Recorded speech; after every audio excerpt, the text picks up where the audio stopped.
নমস্কার বন্ধুরা, দেখছেন এই মুহূর্তে দাঁড়িয়ে রয়েছে একেবারে আলিপুর আদালতে। সেই পুলিশের বিরুদ্ধে কেস, বলেছিলাম না কাউকে ছাড়া হবে না, সেই পুলিশের বিরুদ্ধে কেসে আজকে আমার হিয়ারিং ছিল। আমার সঙ্গে রয়েছেন আমার আইনজীবী প্রচন্নতা। তার কাছ থেকে শুনে নেবো যে আজকে কি হলো, এই পুলিশগুলোকে শিক্ষা দেবার যে রাস্তাটা আমি নিয়েছি সেই রাস্তায় কতটা এগোতে পারলাম সেটা আজকে জেনে নেবো। আজকে এই মামলার হিয়ারিং এর ডেট ছিল। প্রচন্নতা, কি অগ্রগতি হলো এই মামলা?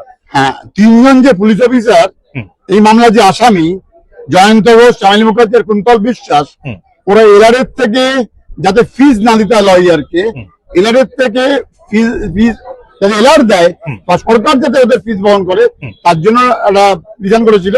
সেই মর্মে আমি আজকে দরখাস্ত করেছি যে যেহেতু ওরা আসামি হিসেবে এখানে হিট হচ্ছে তাই জন্য ওরা সরকারি সাহায্য পেতে পারে না। সেই মর্মে আমি আজকে পিটিশন দাখিল করেছি। কোর্ট হিয়ারিং এর দিন দিয়েছে, পরবর্তীকালে এই পিটিশনে হিয়ারিং হবে। আর একজন বাপি মন্ডল, হ্যাঁ ওটাতে পরে আসছি। বন্ধুদের বলে দিই, এই মামলাটা যারা ভুলে গেছেন তাদের জন্য বলে দিই, গিরিশপাক থানায় আমার বিরুদ্ধে একটা মিথ্যা মামলা করেছিল। মামলাটি করেছিলেন তৎকালীন ওসি জয়ন্ত ঘোষ। আমি আপনাদের বলেছিলাম যে সমস্ত পুলিশ অফিসার এই সমস্ত মিথ্যা মামলাগুলো করছে একেবারেই তাদেরকে ছাড়া হবে না। তাদের বিরুদ্ধে আদালতের ভেতরেও লড়াই হবে, আদালতের বাইরেও লড়াই হবে, যাতে কলকাতা পুলিশের কোনো অফিসার এই পশ্চিমবঙ্গের কোনো সাধারণ মানুষ বা কলকাতার কোনো সাধারণ মানুষের বিরুদ্ধে মিথ্যা মামলা না করতে পারে। একবারে এরা যে রাস্তায় মানুষকে হ্যারাসমেন্ট করে, যে রাস্তায় মানুষকে ভোগায়, ঠিক একই রাস্তায় এবার তাদের বিরুদ্ধে নেবো। আমি আপনাদের বলেছিলাম গিরিশপাক থানার তৎকালীন ওসি জয়ন্ত ঘোষ এই মিথ্যা মামলাটি করেছিলেন এবং আমি আপনাদের বলছি এই মামলার যা গতি প্রকৃতি আপনারা জানেন। এই মামলা ব্যাংসাল করে চলছিল এবং ব্যাংসাল কোর্টে 2.5 বছর মামলা চলার পর পুলিশ এই মিথ্যা মামলা আর চালাতে পারেনি। পুলিশ মামলা ছেড়ে দিয়ে পালিয়ে গেছে। আবার বলছি, কলকাতা পুলিশ গিরিশপাক থানা এই যে মিথ্যা মামলাটা করেছিল সেই মামলা ছেড়ে দিয়ে পালিয়ে গেছে, কিন্তু আমি কলকাতা পুলিশকে পালাতে দেব না এবং এই ওসি জয়ন্ত ঘোষ ইনিও জেলে যাবেন, খুব পরিষ্কার কথা। এবং এখানে ওসি জয়ন্ত ঘোষ এবং যে জন ইন্সপেক্টর ছিলেন পরবর্তীকালে এই মামলার আইও এই যে চামেলি মুখার্জি এবং কুন্তল বিশ্বাস, এটাও প্রমাণ হবে যিনি আমার বিরুদ্ধে অভিযোগ করেছিলেন তাকে এরা তদন্ত করেনি, তদন্ত করেনি এরা। এবং সবচেয়ে বড় কথা হচ্ছে এই যে মামলাটা চলছে, আজকে ওরা কি পিটিশন দিয়েছে বলে আজকে একজন আসামি বাপি মন্ডল, একজন তো অ্যাপিয়ার করছে না কিন্তু সে পিটিশন দিয়ে যাচ্ছে। আরেকজন অ্যাপিয়ার করেছিল যে মামলায় কমপ্লেন যে অভিযোগকারী বলে সই করেছিল, এবং একজন বাপি মন্ডল বলে আরেকজন যিনি সিআরডি উইটনেস, তিনি বলেছেন যে তার বিরুদ্ধে মামলাটা লাগু হবে না। এই এরা হচ্ছে পুলিশের খোঁচর। পুলিশের কাজ হচ্ছে মানুষের বিরুদ্ধে মিথ্যা মামলা এরকম সই সাবুত করা, এবং তারা যে এবারে ফেসে যাবে ভাবতেও পারেনি। কারণ স্বাভাবিকভাবে বুঝতেই পারছেন এই রাজ্যের সাধারণ মানুষ যারা আছেন তারা প্রতিবাদটা করতে পারেন না।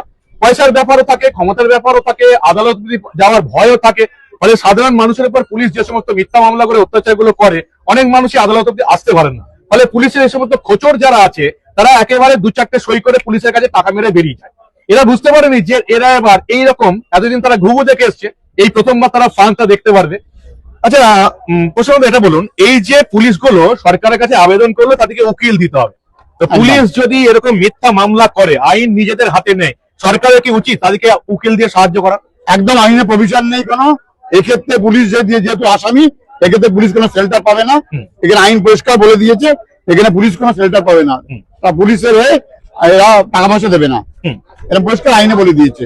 সুপ্রিম কোর্টের আইন আছে, আমি দেখাবো পরের দিন হিয়ারিং এ যে এরা কেন পাবে না। এরা কোনো ইমিউনিটি পাবে না, প্রফেশনাল মিসকন্ডাক্টের জন্য এরা কোনো ইমিউনিটি পাবে না। প্রফেশনাল মিসকন্ডাক্টের জন্য পুলিশ কোনো সরকারি সাহায্য পাবে না। অর্থাৎ এই পুলিশগুলোকে যদি আমরা নিজেদের টাকায় মামলা করাতে বাধ্য করতে পারি তাহলে এই পুলিশ কোনোদিন কারোর বিরুদ্ধে মিথ্যা মামলা করবে না। পুলিশ যদি নিজের পকেটে টাকা খরচা হয় তাহলে কোনোদিন তারা মিথ্যা মামলা করবে না। তারা সরকারের টাকায় পেয়ে লোকের নামে মিথ্যা মামলা করে বসে।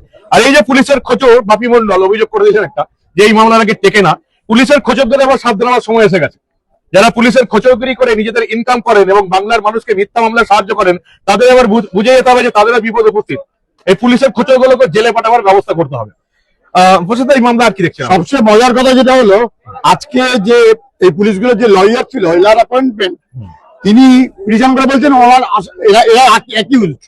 আইনে বলা হয়েছে এখনো অ্যাকিউজ বলা যাবে না যতক্ষণ কোর্ট কগনিজেন্স দিচ্ছে, কিন্তু ওনারা অলরেডি পিটিশন করে বসে আছেন যে এরা অ্যাকিউজড। সুতরাং অলরেডি কগনিজেন্স তো নেওয়া হয়ে গেছে। আমরা যাদেরকে অভিযুক্ত বলতে চাইছিলাম তারা নিজেরাই স্বীকার করে যারা আসামি, সেই হিসেবে আমরা পিটিশন করেছি। দেখছেন বন্ধুরা, এই হচ্ছে অবস্থা এই গিরিশপাক থানার মামলা। এবং আপনারা জানেন ওই ইকবালপুর মমিনপুর কেস, পুলিশের মিথ্যা মামলা, তারপরে সেই মামলা ছেড়ে দিয়ে পালিয়ে যাওয়া, কিন্তু পুলিশ পালাতে চাইলেও আমি পুলিশকে পালাতে দেব না। এবং এই মামলাটা আমি আপনাদের আগে বলেছি, একটা সময় এই মামলাটা আমার ব্যক্তিগত মামলা ছিল, কিন্তু এখন এই মামলাটা এখন আর ব্যক্তিগত নয়। এই মামলাটা আমি লড়ছি একটাই কারণ, যে এই রাজ্যে, এই কলকাতায় যে সমস্ত মানুষের বিরুদ্ধে পুলিশ মিথ্যা মামলাগুলো করে আসছে, তাদেরকে উপযুক্ত শাস্তি দিতেই হবে। এটা হচ্ছে এই মামলার এই মুহূর্তের প্রধান টার্গেট। দেখতে এখন দা নিউজ বাংলা, আমি আপনাদের এই মামলার প্রতিদিনকার আপডেট দিয়ে যাব, কি হচ্ছে না হচ্ছে। এবং পুলিশ এবং তাদের খোঁচরদের আবার বলছি, ছাড়া পাবেন না। মিথ্যা মামলা করে পালিয়ে যাওয়ার সমস্ত রাস্তা আপনাদের সামনে এবার বন্ধ করবো। দেখতে এখন দা নিউজ বাংলা, আমরা আবার এই রাজ্যে ঘটে যাওয়া এই ধরনের অনেক ঘটনায় চেপে রাখতে দেবো না।